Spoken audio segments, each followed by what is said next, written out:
All right, story about the first Rebbe of Chabad. A man came to the Lubavitcher, the first Rebbe of Chabad, not Lubavitch, the Chabad, the Rebbe of Chabad. Lubavitch only started from the second Rebbe of Chabad. He moved to Lubavitch. Before that, it was in Liazne.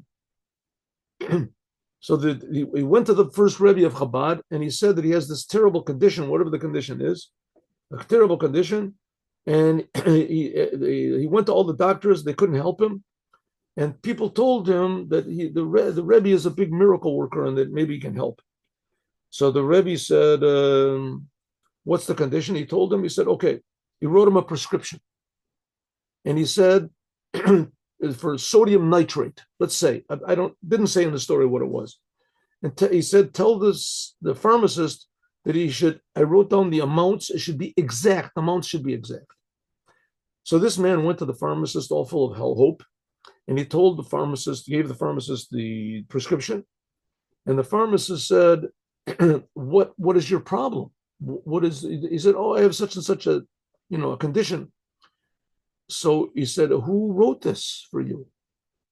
So he said, oh, this big rabbi, great holy rabbi wrote it for me. And he said, you have to be very careful when you measure it. It should be the exact amount. See, he wrote down how much it should be, how much sodium, how much night, whatever it is.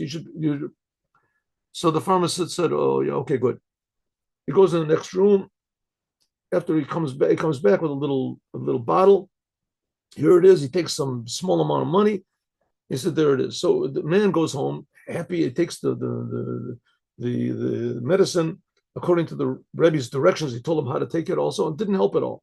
His condition just kept, if anything, getting worse. So he went back to the Rebbe and he said to him that I took the thing and it didn't work. And they told me that you were such an expert, and they told me that you were so sure of yourself. And the Rebbe said, oh, for sure it's going to work. There's no doubt about it. He said, Rebbe, it's my only hope. He said, I understand. It's going to work for sure. Go back to the pharmacist and tell him that he did not measure the ingredients exactly. It has to be exact. But in any case, this is what you should take, exact this measurements, and it's going to save your life. It'll save your life. So he goes back to the pharmacist and says to the pharmacist, listen, I went back. It didn't help. I went back to the Rebbe, the one who gave me this, and he told me that you didn't measure it exactly. Please be exactly careful. I'll pay you as much money as you want to. Be exactly careful, even more than you usually are. So the pharmacist said, it's not a problem of me being careful whatsoever. These ingredients will kill you. It's not going to help you. These things are not going to help your condition at all. So I know, I'm a pharmacist. I know about medicine. I know about a little bit about diseases. I know what helps what, and this will not help anything whatsoever. It can't. It's not. So the man said, listen, he thinks to himself, listen, I've been to everyone. Nothing's going to help me. That rabbi, he seemed so holy. And he was so sure of himself. So he said, listen, I want you to mix this. This is my last hope. You have to mix it up.